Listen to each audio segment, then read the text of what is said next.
Fill some holes.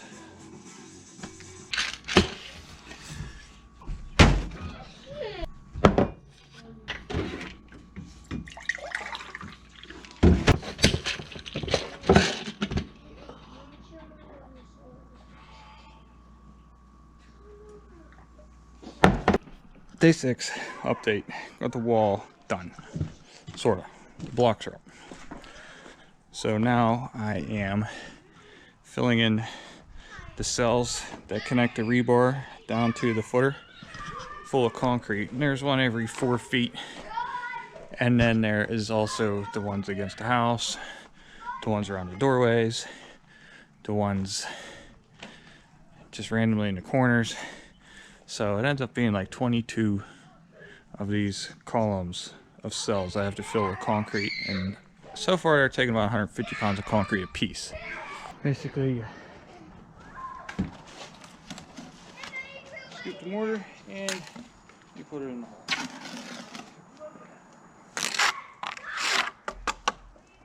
This is a J-bolt, anchor bolt. It goes into concrete and then holds down the sill plate. So these will go in a layer of like foam insulation, then pressure treated sill plate, 2x8s or 2x6s, and then these bolts hold them down. These have to be every 4 feet, and they just embed in the concrete alongside the rebar you put in there.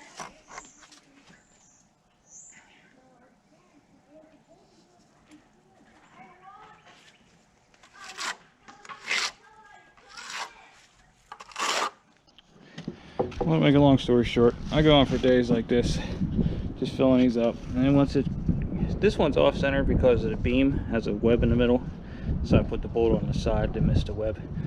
After it dries, I'll cut off the excess rebar. Since I already filled these cells up a little bit before the gravel, there was already like 2 or 3 feet of concrete in them. That's why the 10-foot bars don't go the whole way in. But they're every 4 feet pretty much from here on out. Alright, well, I left off pouring concrete or mortar into all these cells, and it's really annoying me. So I had to come up with some way to speed up this process. I found my old dog's like collar of shame here, and I found this piece of metal in the laundry room on the back of my wife's clothes machine. So I'm gonna take this, lay it out the best I can, because it's almost the right shape on its own, but it's only about the size of the bucket, and I'm going to make this a dual purpose, because some of you might have saw us spilling mortar all over the ground trying to get it from the mixer into the bucket.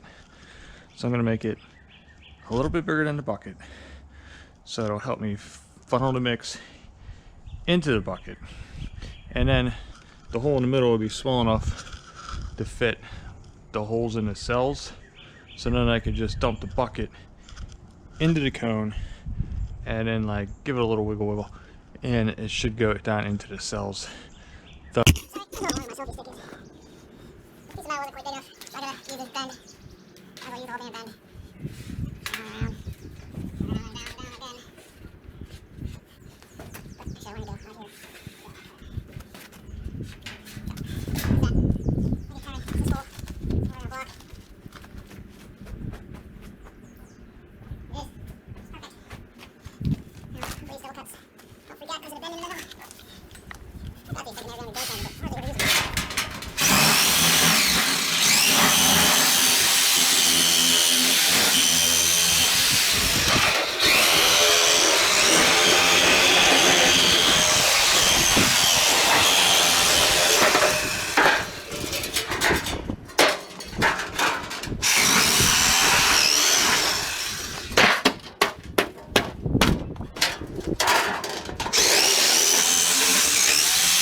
You guys can come witness my failure.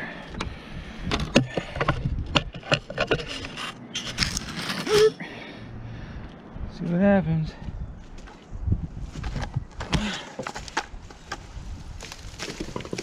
Oh yeah.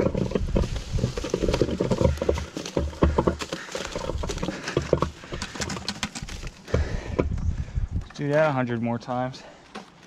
I don't know if that was easier or harder than shoveling it in.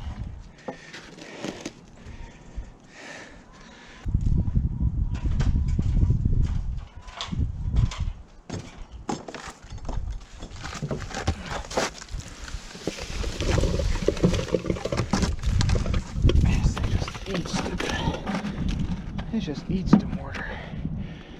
That's only like halfway full. That sucks. Anywho, it's working. If I had someone mix the mortar for me, like my wife promised and then just left, that would be nice. Back to mixing. It's the end of day 6-ish. Ran out of cement. I need 23 more bags to do that back wall. But we cleaned up a little bit. Got the driveway cleaned up. Got the hoe. Worked the hillside a little bit. Collected some of the rocks out of the dirt. Set the scaffolding up on the back long wall. Put the trailer inside. Cleaned up around the old garage door. Moved the tent inside. Moved the cement mixer. So I'm done for today. Tomorrow I'm gonna go get the cement and finish up these anchors, and then I can call for my foundation inspection. And then after that I'm gonna start attaching the sill plate, and then keep waiting on my I-joist to get here, and I can put a floor on it. And then once that is done,